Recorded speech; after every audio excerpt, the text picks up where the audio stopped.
Good afternoon to one and all. This is a penultimate day of afternoon session. I welcome convener of this program, Dr. C. Subramanian, coordinator, Dr. Neelam Pandey, resource person, Dr.J. Muthukumar, technical assistant, Niveda and Sivanation, my dear fellow fraternity participants, research scholar, student friends. I welcome this afternoon session. It is my great pleasure to introduce the today resource person, Dr. J. Muthukumar. He is going to speak on reminiscence of Indian journey through epidemics and pandemics. So resource person is a budding scholar, emerging scholar. He is a voracious reader and is an exponent in speaking the various historical evidence. Muthukumar is an associate professor, Department of History, Annamalai University. He is the member of South Indian History Congress, Tamil Nadu History Congress, and Indian History Congress. He has produced a number of popular articles and written a number of articles related to the reputed journals. He has completed so far 25 M.Phils and a PhD also. He has been guiding so many students. So he is going to deliver a talk on reminiscence of Indian journey through epidemics and the pandemics.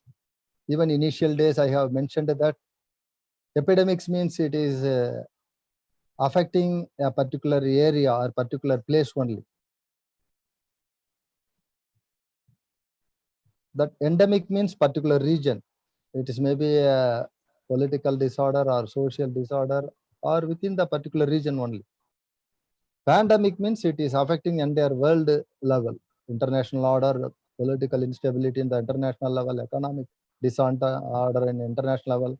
So that's why when we are discussing about the holistic perspective about the new international order, but today the Muthukumar is going to talk about the Renaissance or remembrance or reminiscence of Indian journey through epidemics and pandemics. It is a quite interesting topic because history play a significant role, whatever may be the nature of the subject. We are all need a data, historical background of knowledge will enhance or to foretell or predict certain aspect about future aspect of the study. So that's why in a present scenario in international order, whether India, how we are going to cope up with the international order.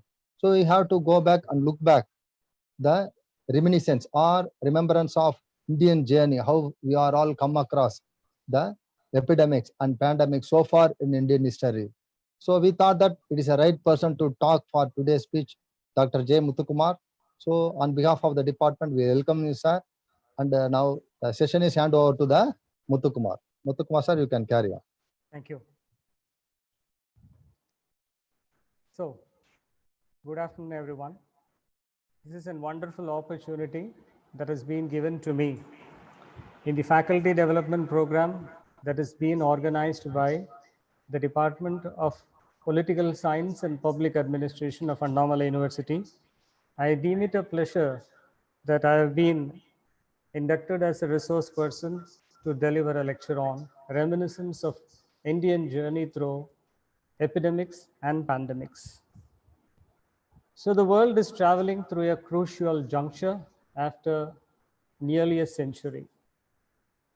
It has been between 1918 and 1921 that we witnessed a pandemic, that is Spanish flu. The world was hit hard by the Spanish flu because the world had just encountered the First World War.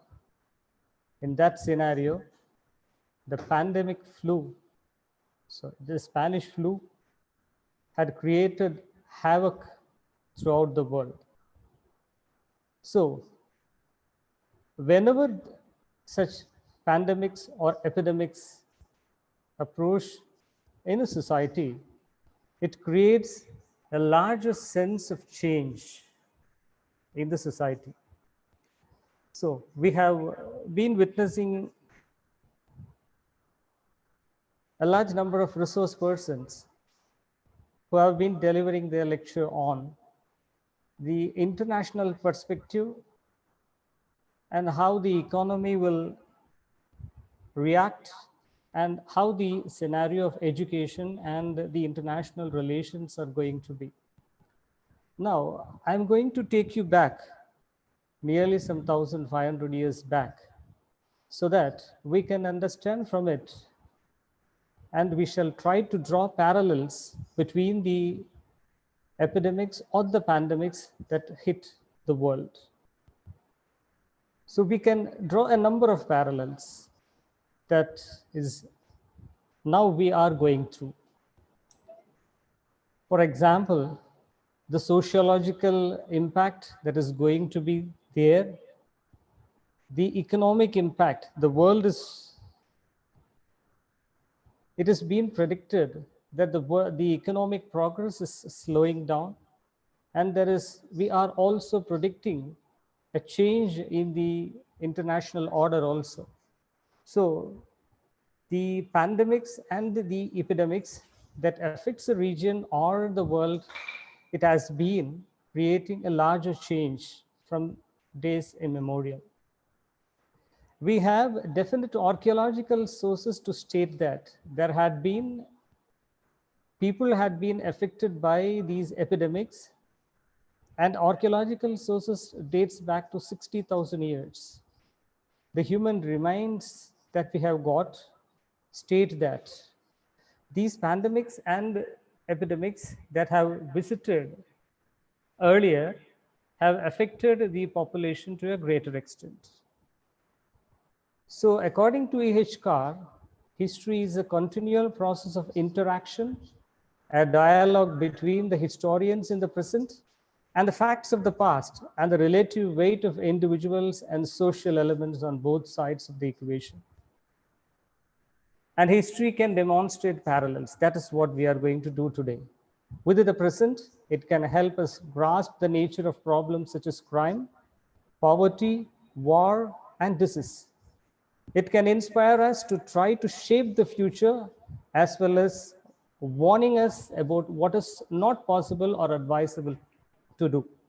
So today I'm not going to predict, I'm not going to foretell, but I shall, as historian, tell us or deliberate on what were the issues that were faced by the people in the earlier days, and what are the problems and the issues that we are facing today, and how we can draw a parallel, and what is the way out.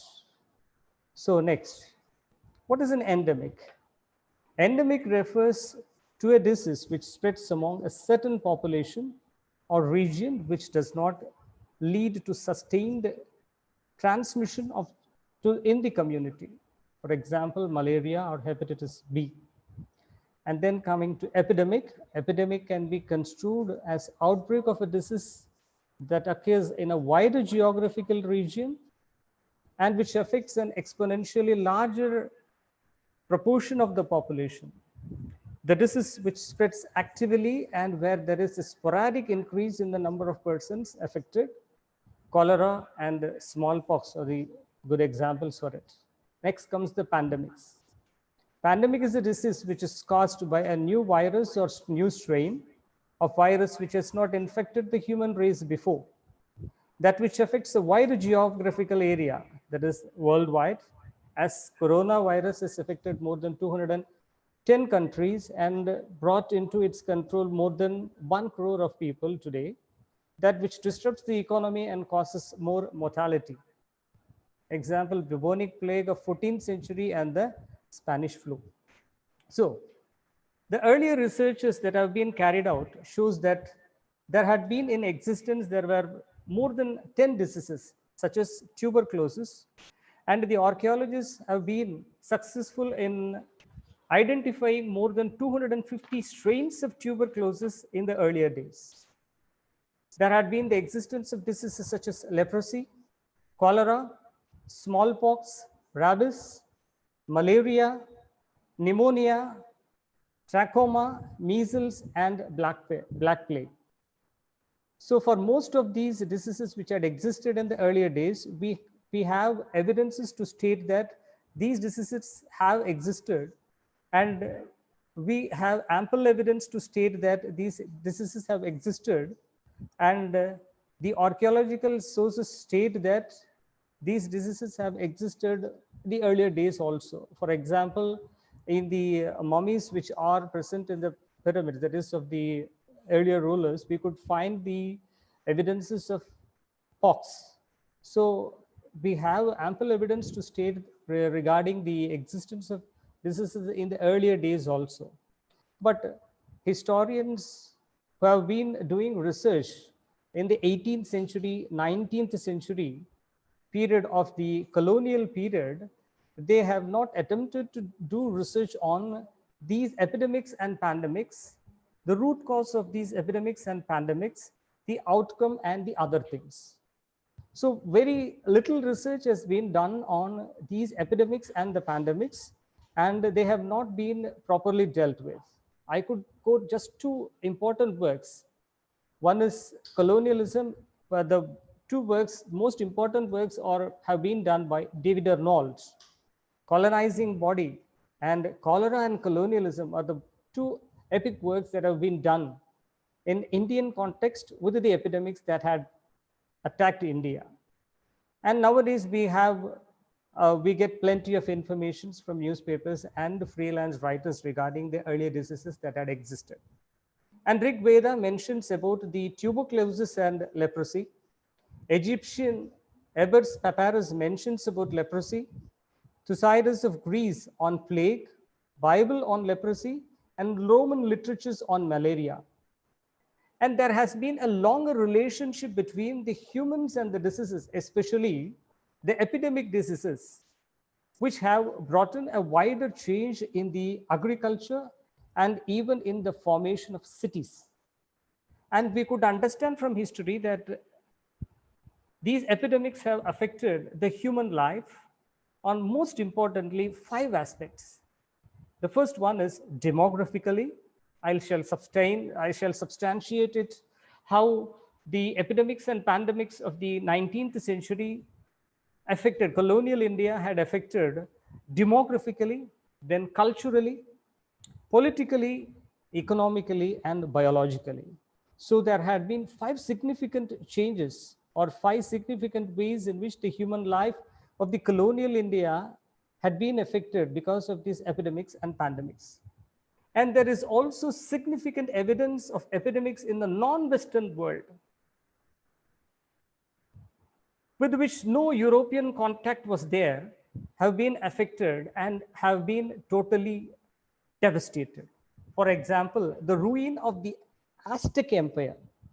Aztec Empire was in existence in Mexico in the 16th century. And the next was Inca, which was there in existence in Peru. These 16th century empires, who were the aboriginals of these regions, they were affected by smallpox, measles, and other European transmitted diseases by the venturer when the Spaniards ventured into these regions for the Newfoundlands.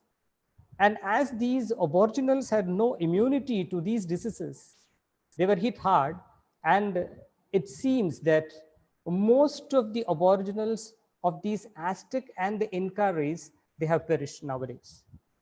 So coming to the earliest recorded pandemic, it was the Justinian plague, which occurred between 541 to 549 AD.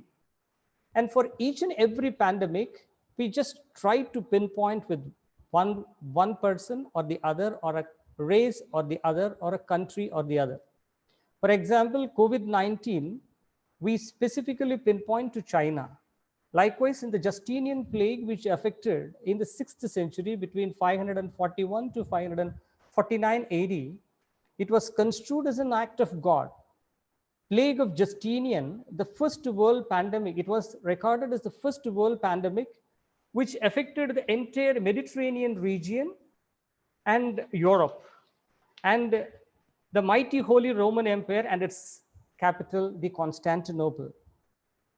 The plague which hit hard the mighty Roman Empire in the 6th century was named after its ruler Justinian. The deadliest pandemic of the 6th century, it devastated nearly 1/5 of the population of the entire globe.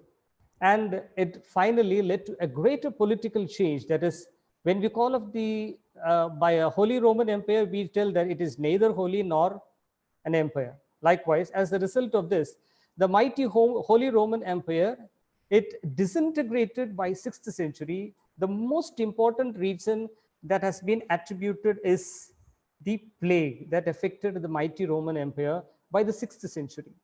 The pandemic of the 6th century weakened the tax collection pattern, crop production, and finally, it led to the disintegration of the Roman Empire. Next is the Black Death of the 14th century. Most of you would have some knowledge about this Black Death. It was in existence between 1347 to 1351 AD.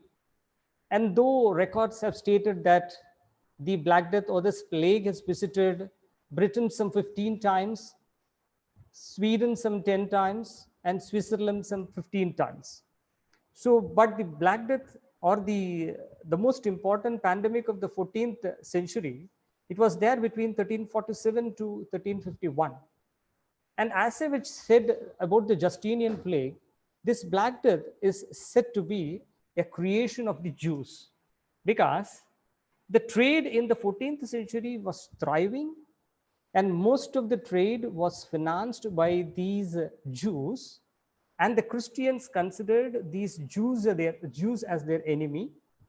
And these Christians of the European and the Mediterranean region, they stated that the Jews were the persons who have spread this plague throughout the world, and it is because of them illness, bad luck, and even weather has changed.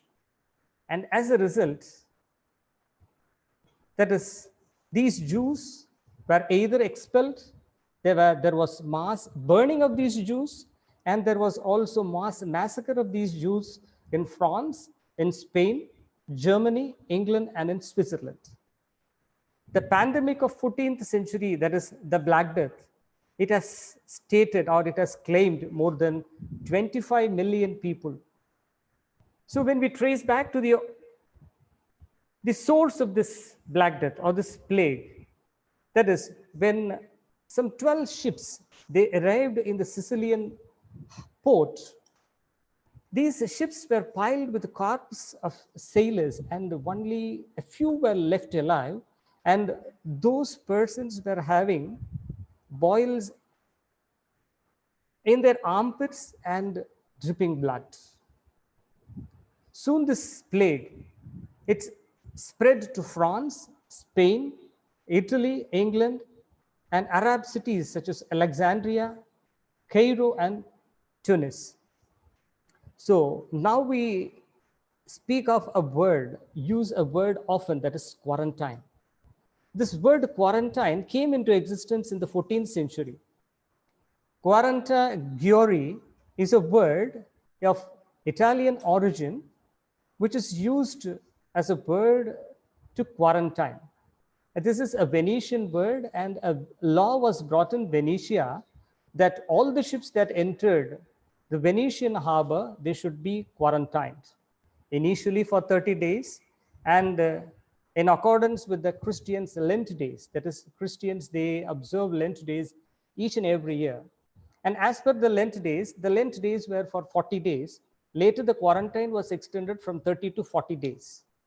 So, as the Christians suspended their daily interaction with the world and others, the people who were in quarantine, they were also not allowed to venture out, or they were not allowed to converse with others or to move freely in the world.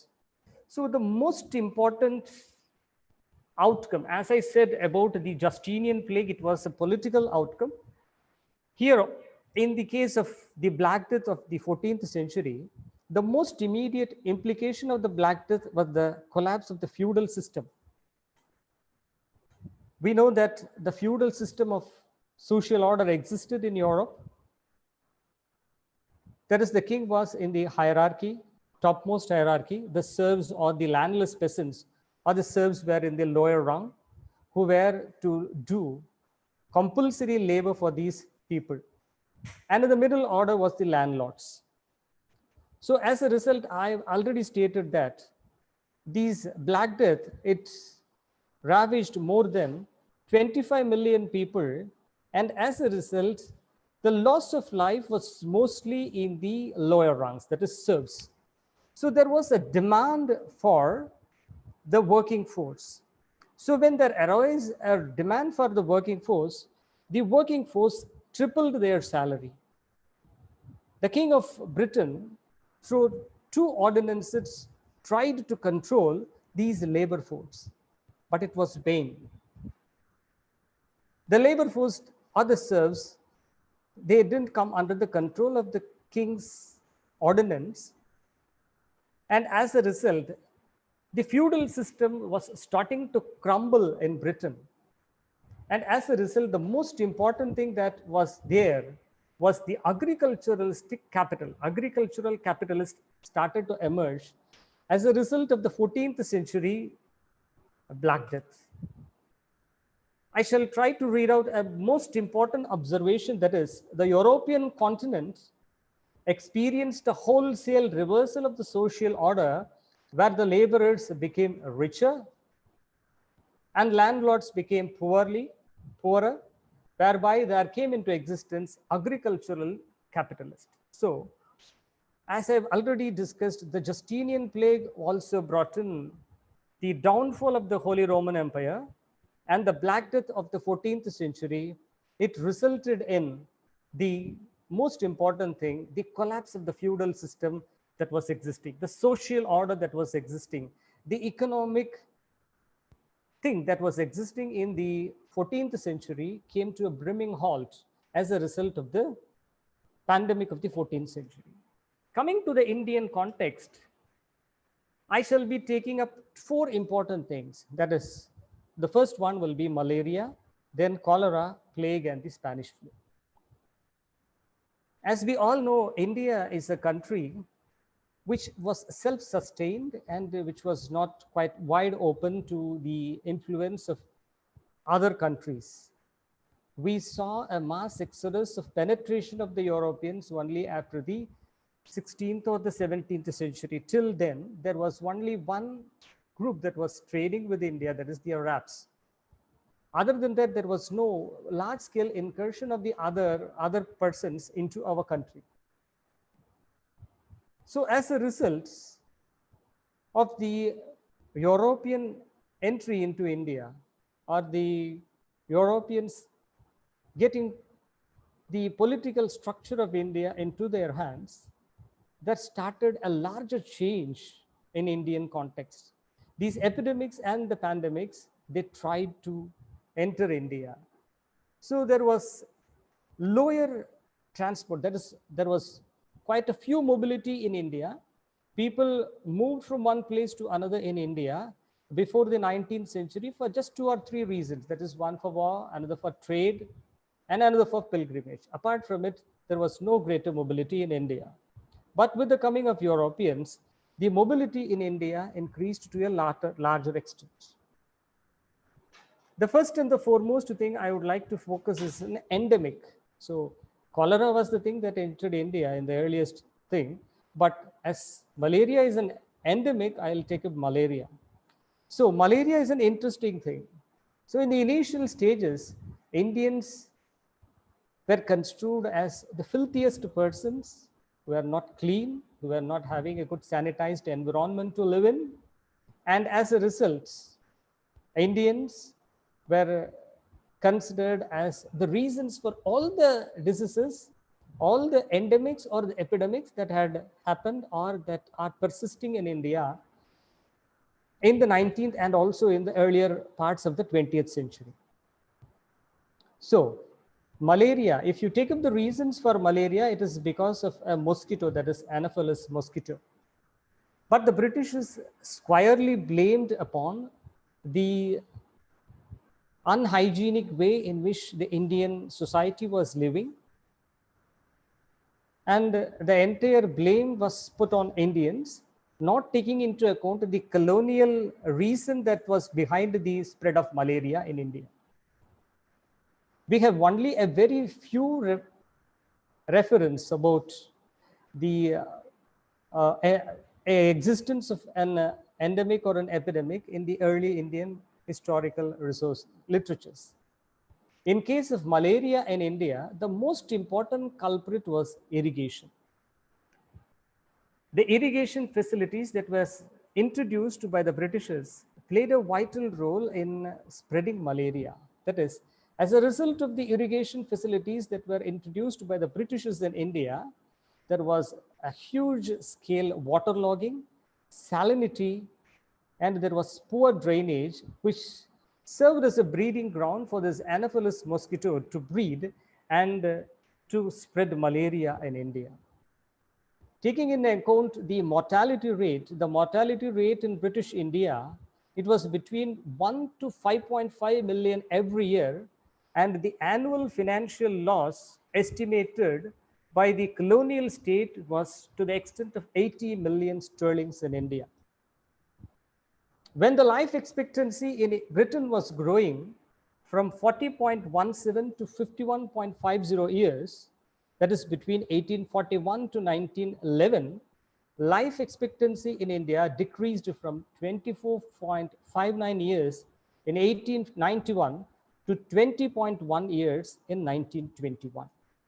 So this is the most vital period, that is between 1841 to 1911.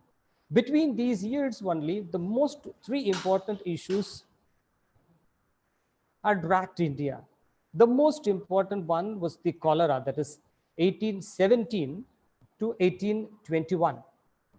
The next important thing was cholera had visited India a number of times. That is in 1827 also, 1851, 1861, 1877, 1876, 1878, a number of times. But the cholera that visited between 1841 to 1919, it had hit the Indians hard. And it was during this period that malaria also emerged as an endemic, and the bubonic plague or the Bombay influenza or the Bombay fever, it also crept into India by 1896. So for most of the endemics or the epidemics that came into existence in the 19th and the 20th century India, the origin was traced to India for two things. That is, for cholera, the cholera was called as either Indian cholera or Asiatic cholera. In malaria also, the source of malaria was construed as India. So India was considered as a polluted nation.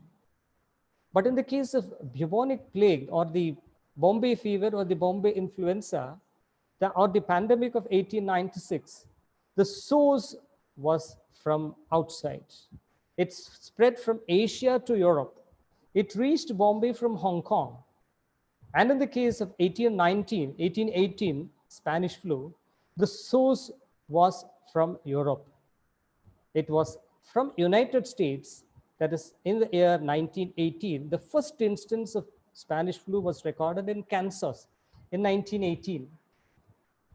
So coming to malaria, we could see that there was huge loss of huge human life, but still the British government was not interested to spend a lot for controlling malaria. For the research institute which was set up, the British government was not even interested to spare rupees 500 for getting literary, that is books of European origin, that is scientific books of European origin. And you could see that by 1928-29, the land irrigated by Britain reached 75 miles of main and branch canals, which irrigated more than 30.7 millions of acres. That is the total, it comprised about 12% of the total cultivated area. So for the capital for such a huge capital investment in India in irrigation, the capital came from Britain. The surplus capital in Britain was pumped into the irrigation sector and also the railways. So the first, most important thing that should be kept in our mind is that the Britishers pumped in money in the railways and irrigation mostly to invest the surplus capital as a result of industrialization in Britain. So the annual returns, as you can see in Punjab, where the malaria was growing to an in exponential context, that is by 1908, there were more than 5 million people who were affected by malaria by 1908.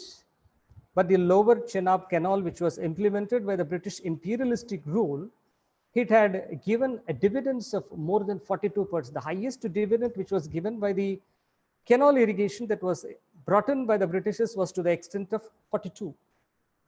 So when scientifically it was stated that the irrigation projects were the most important culprit for spreading malaria in India, the British government did not accept it, fearing that the capital inflow into India would stop and the government revenue will also come to a grinding halt. And as a result, the government, it censored the information that irrigation was not the culprit, but the people of India were the most important reason. For example, if you take the Madras presidency, out of the irrigation facilities that were created between 1820 to 1846, that is the old Koleron, and if you take South Arcot and North Arcot districts, a number of irrigation works were constructed by the British colonial regime. And you could see that out of these irrigation facilities, the British derived more than 70% of the amount invested in India. If you take the Mettur River project, that is Mettur Dam project, once the Mettur Dam project was commissioned, the Madras presidency witnessed an increase in the malarial infection, that is particularly in the delta regions of Tanjavur. And a study was done in Pudukkottai, and one of my colleagues has, in his PhD research, he has brought in that. It has been stated that wet irrigation and without drainage, it has increased the malarial infection in Pudukkottai district. And as a result, the wet irrigation was stopped, proper drainage facilities were made, and then it was found that there was no instance of malaria. So the most important culprit of spread of malaria in India to a larger extent in the 19th century and in the beginning of the 20th century was the irrigation facility that was introduced by the colonial regime. Now we are speaking about hydrochloroquine. This hydrochloroquine was also an important agent in the 19th and 20th century malarial treatment. The sanitary commissioners of those colonial period, they had recommended this taking enough quinine, that is hydrochloroquine, which is extracted from the bark of the cinchona trees. And in India, there was no availability of quinine. 95% of the world output of hydrochloroquine was from Java. The British government, it brought in a policy called as the cinchona policy or the quinine policy. So even though the production cost was 6.5 per pound, the government sold it for 18 per pound, stating that it will increase the revenue of the state. So the government was more interested in increasing the revenue and not controlling the spread of this endemic, that is malaria. The next comes the epidemic, that is cholera. In the case of cholera, we have a little or scanty evidence of the visit of cholera by the 18th century, that is the cholera which affected Bengal by the 1780s. But in the 19th century of British India, the first cholera was witnessed in the barracks, or the places where the British troops lived. Here also the culprit was the unhealthy atmosphere or the insanitary atmosphere in which the British in the Indians lived. The Christian missionaries played a vital role in linking the pilgrimage with the spread of the cholera epidemic. So there were beliefs of the Indians also, or the indigenous beliefs, if you see.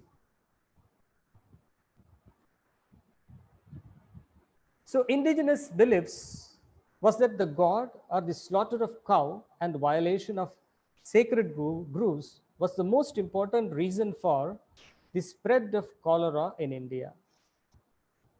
As a result of this cholera, by the 17th and the 18th century, there came into existence a number of cholera gods in India.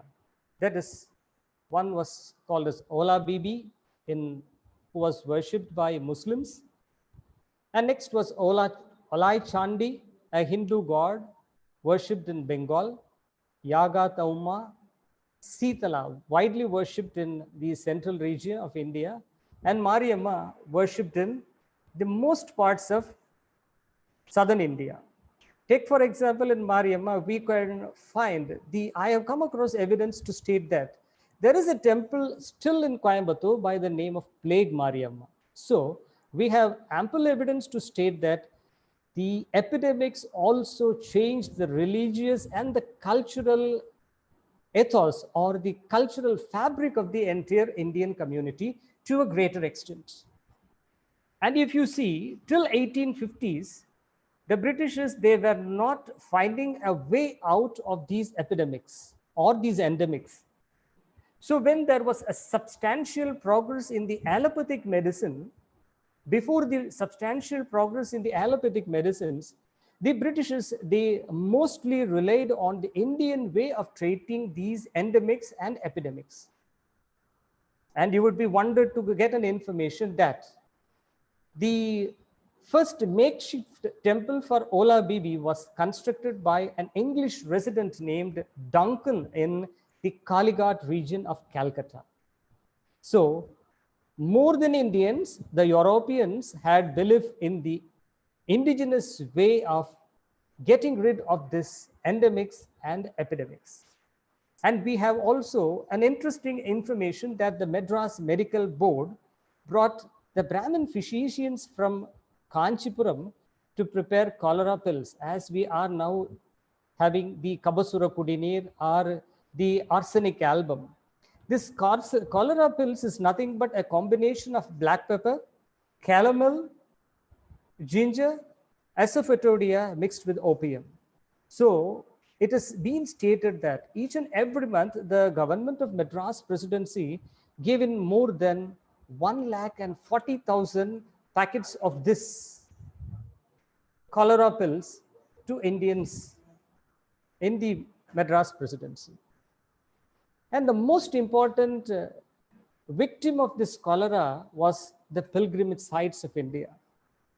The Kumbh Mela of 1793, it has been recorded that those persons who participated in the Hardwar Kumbh Mela, that is nearly 20,000 people died.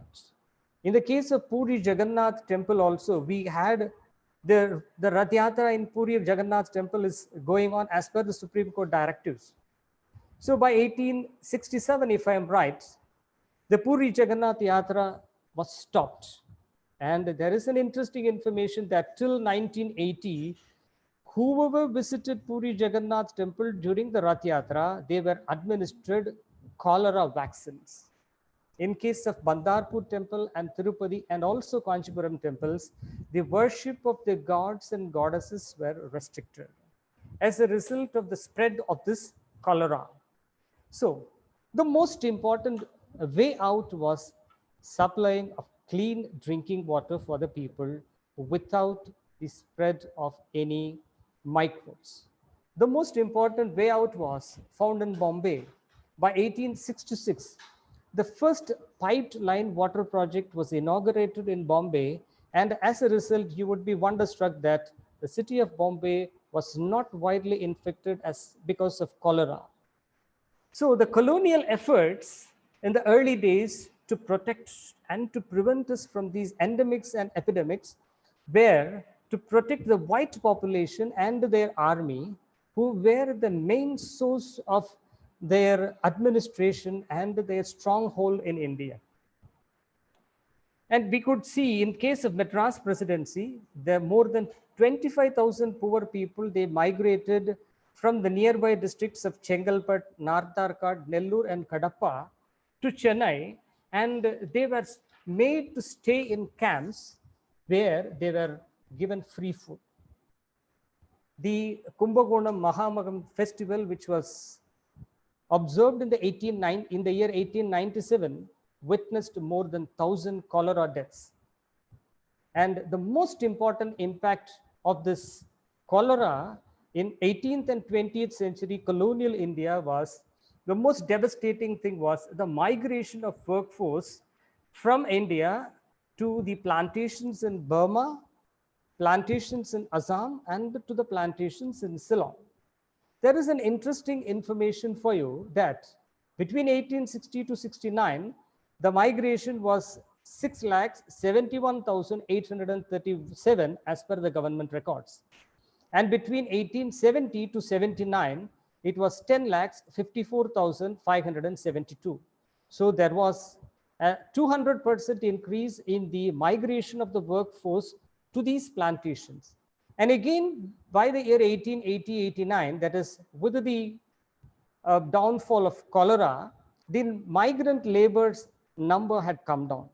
You could also see the migration of indentured laborers to Natal. That is, there was the total population of Indians in Natal, that is in Africa, was 5,070 in 1871, and it leaped to 1,918 by 1904. And you could also find interesting information about the inoculation which was done. And as a result, cholera was brought into control by 1939 in the colonial period, and the annual death was recorded less than 1 lakh. Still, this cholera is affecting us in a number of ways and in a number of strains. Next comes the bubonic plague, that is the endemic that affected India in the end of the 19th century. The source here now was Hong Kong. So, for the first two things, for malaria and cholera, Indians were blamed for the filth, for the inhospitable way in which the Indian people lived. But for this plague, in the initial stages, again, the government blamed, or the existing colonial administration blamed the people for the emergence of plague and the widespread catastrophe this plague made in India. It played in India. It has been stated that this plague killed more than 12 million people in India between 1896 and 1921. So there was sporadic, though the plague was controlled between 1890, it came into, I won't say the word controlled, it came into control between 1996 and 1904. There were sporadic occurrences of plague till 1921. Okay, so next, in the case of this plague, we know the most important culprit was the Yersinia pestis, the bacteria which was the most important reason for the spread of this plague.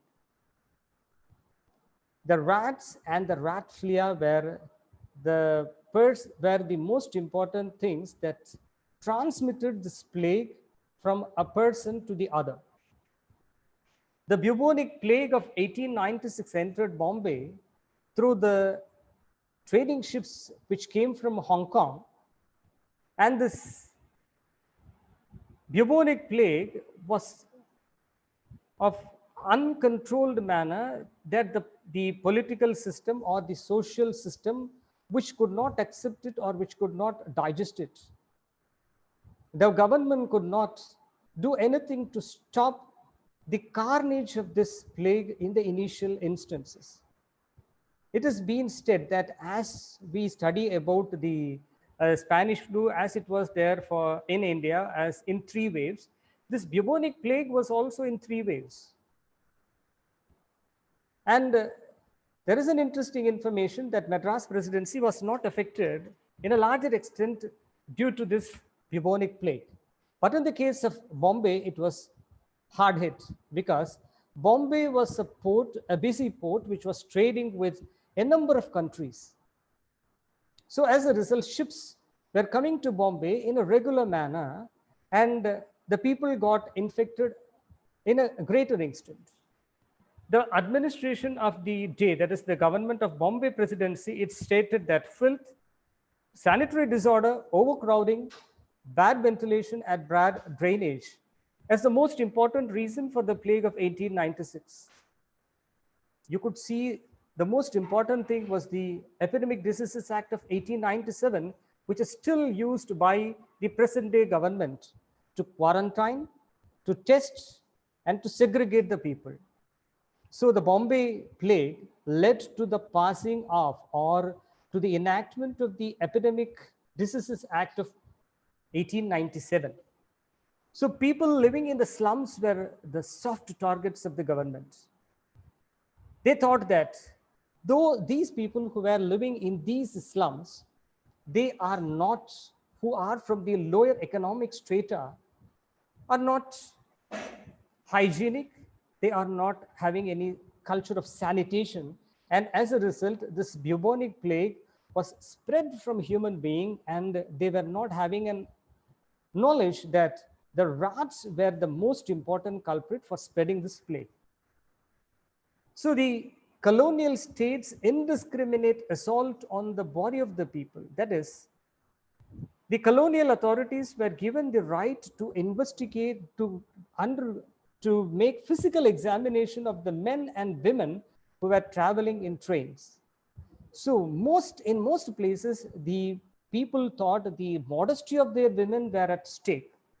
So the Epidemics Diseases Act of 1897, it gave power for the government to stop the fairs, festivals and pilgrimages. It gave the power for the government to physically examine male and female passengers. It also paved the way to stop cremation of the dead without a death certificate from the medical officer.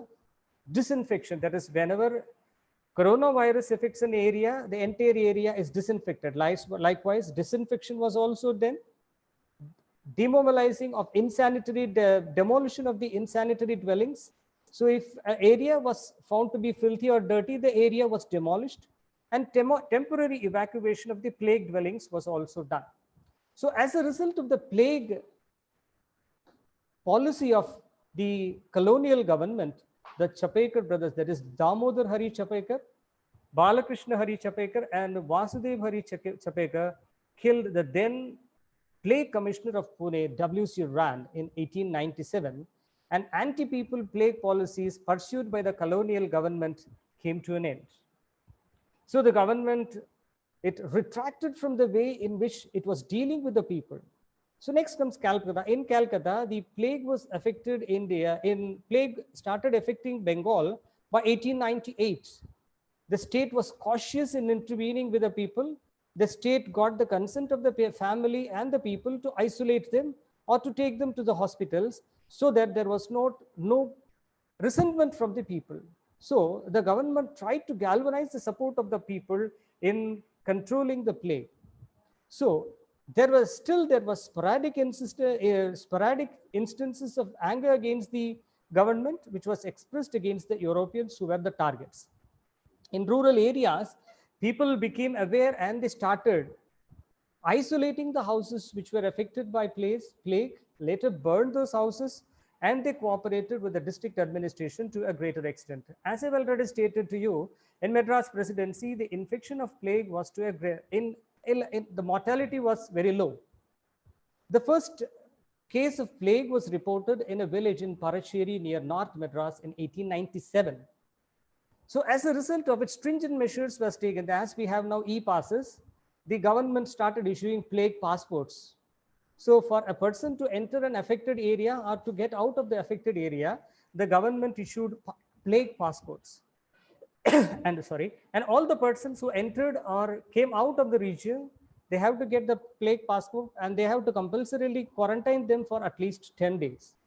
And we have ample evidences from the folklore literature, that is a folklore written by Anthony Muthupillai, that is, he has written on Plague Sindhu, in which he has written vividly about the coming of plague in Theni and Kambam and how the people were affected and who were supporting the patients and how the body was disposed.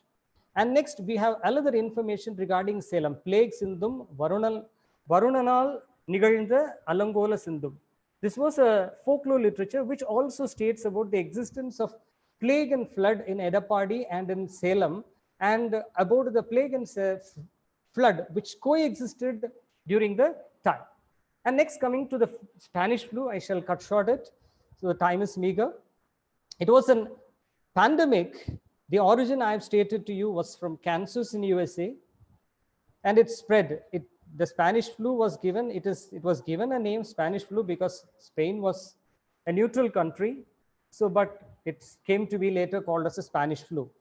So it has been estimated that more than 13.88 million people of British India perished. This is an statistical data was only for British India and not for the princely states of India. I'm very careful of mentioning it. The revised estimates has put as between 17 to 18 million.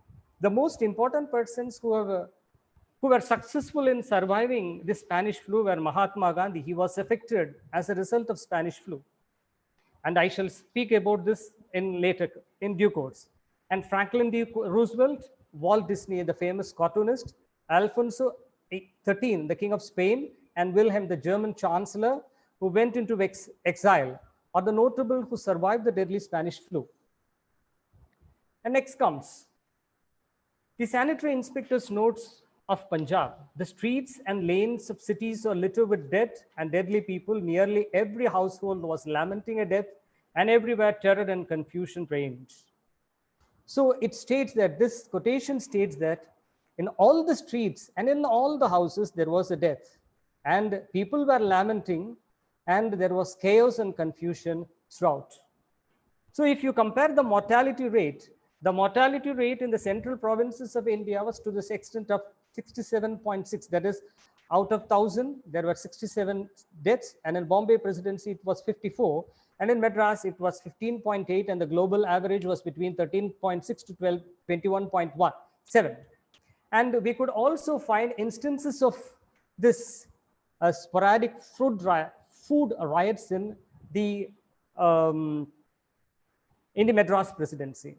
So if you ask me what was the most important impact of the Spanish flu and also of the plague, there were two important impacts. The first one, if I take the plague, that is the Bombay influenza, the most important is the coming into existence of terrorist nationalism. So for the first instance, there was an attack on the European officials who had been following a very disgraceful attitude or policy against the British people, that is the Indian people in British India. So the most important reason for this killing of Rand was stated that the essays that were written by Tilak in his journal Kesari was quoted as the most important reason. And Tilak was also included as a person in the case, and he was also tried for sedition.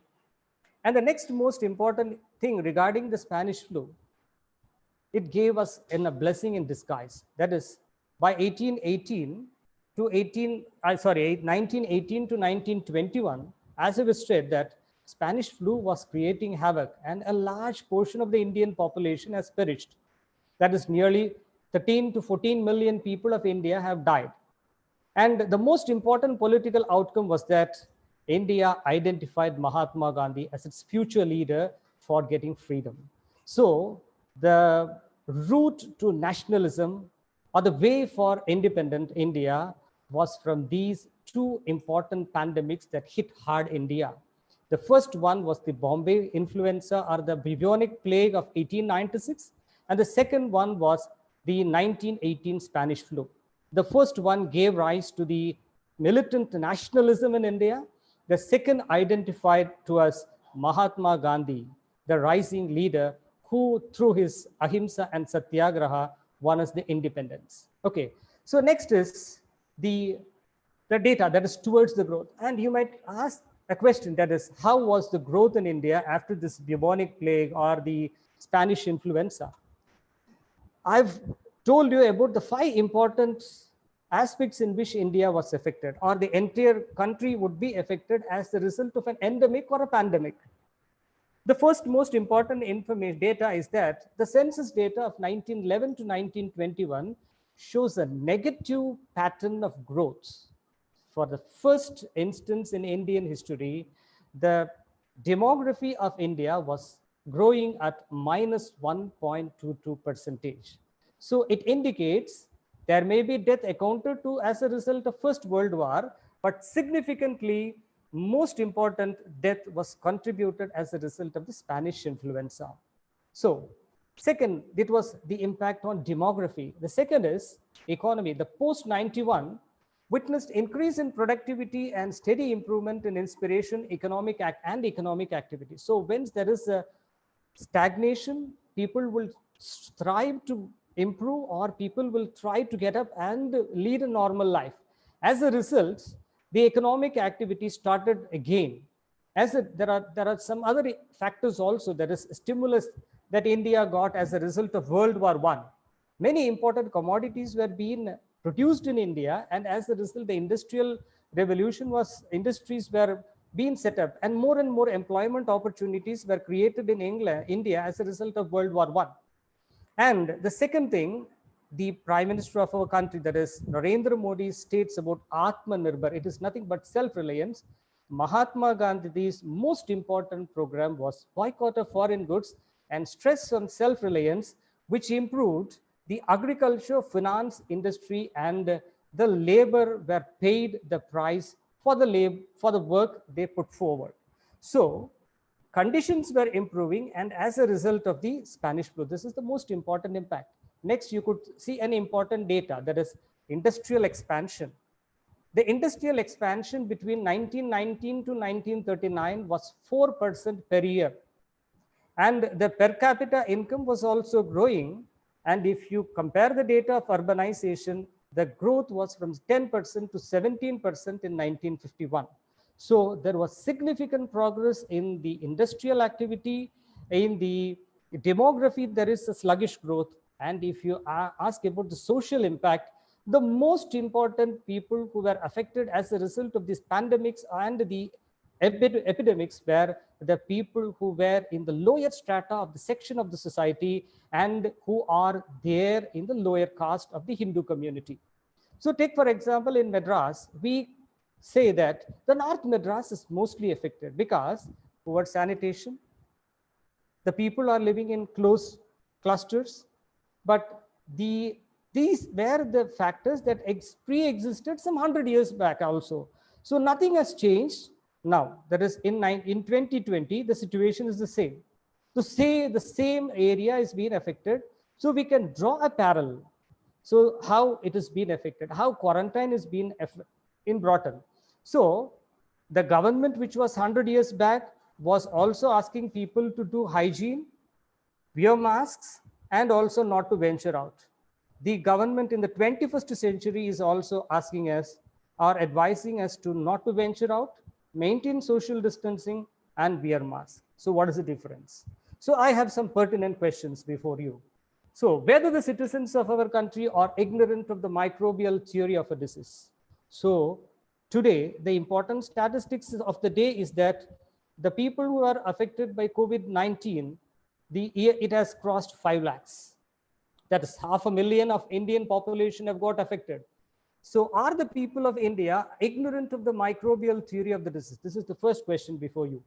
The second is whether the economic development encouraged by material progress is the true index for development. So we speak about material progress. So this is the GDP, this is that, this is that, this is inflation. So it is the true development or what? Next, whether material progress has been executed without taking into consideration how it causes social and environmental disruptions. This is the second most thing. The fourth thing is that whether Western influenced policies have complemented development in science education and technological transition. So we are influenced by Western theories. We are influenced by Western philosophy and policies, and how far these Western influenced philosophies and policies led to in development in scientific education and technological transition or technology transfer in India. The last, most, and the pertinent question I would like to raise is whether the unrelenting faith on allopathic medicines, antibodies, has stopped us to take lessons from the epidemics and pandemics that have ripped our country, and we have still now failed to draft a policy note to combat the unknown enemy. 100 years back also, there was an unknown enemy before the colonial state. Now, the democratic state is also having an unknown enemy before it.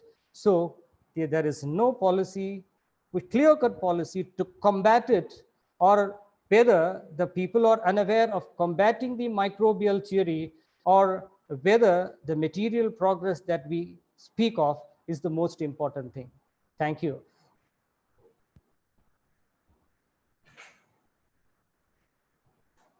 Thank you, Muthukumar, Thank you, sir. for a wonderful lecture. We have come across various detailed ideas related to the chronological ideas of how the epidemic and pandemic affected in India. And also you have mentioned about how far that malaria, chicken pox, and swine flu, how they have played an impact in the Indian history. So you have given a wonderful data related to the pandemic and epidemic. So this is a time to ask a question. So there are participants, those are willing to ask a question, you can directly ask, or via chat also you can ask. So now I unmute the Sagar, he is raised the hand.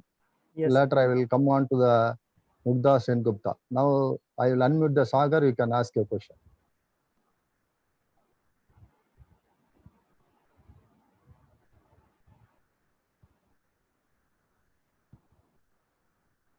Mr. Sagar, go ahead with your question. It's not audible.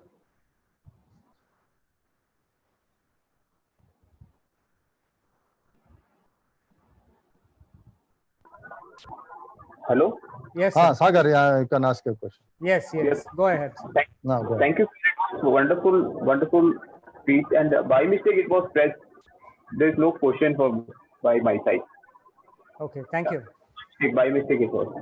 All right, okay. And Sivanesan, you unmute the Mugdha Sengupta.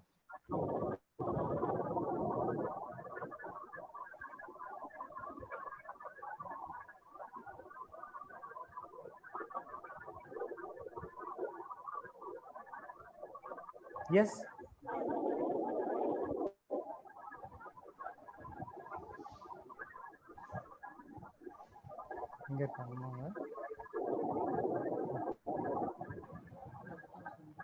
Yes, Mugdha Sengupta, can you go ahead with your question?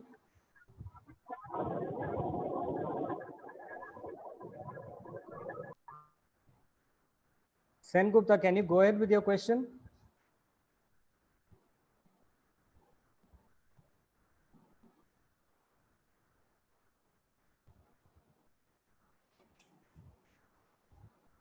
Yes.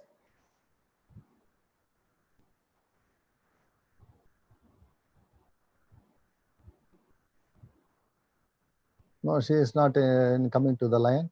Even Okay. chat also, they have not asked their questions. Yes. Anyhow, friends, this is a wonderful sections. I think maybe there is no questions means I think they are all very much clear knowledge about the historical evidence. So on behalf of the organizers, on behalf of you, I am very much thankful to the resource person for a wonderful lecture. I am thanks to the resource person J. Muthukumar. The one small remaining, tomorrow is the last day. I think you can early morning, you can log on to as usual time 10:30. Thanks to one and all. Yes. And I am also very much thanks to the resource person for a wonderful lecture. Let me. Thank you. And I take this opportunity to thank Professor Dr. C. Subramanian, the professor and head of the Department of Political Science and Public Administration, for giving me this opportunity. and also the fellow coordinators, Neelam Pandey Madam, JS Sir, Balamurugan Sir, and the technical assistance that is being given by the PhD scholars and the students, and also the administration for giving me this wonderful opportunity. Thank you. Thanks to Thank you. thanks to one another. We can meet tomorrow. Thank you.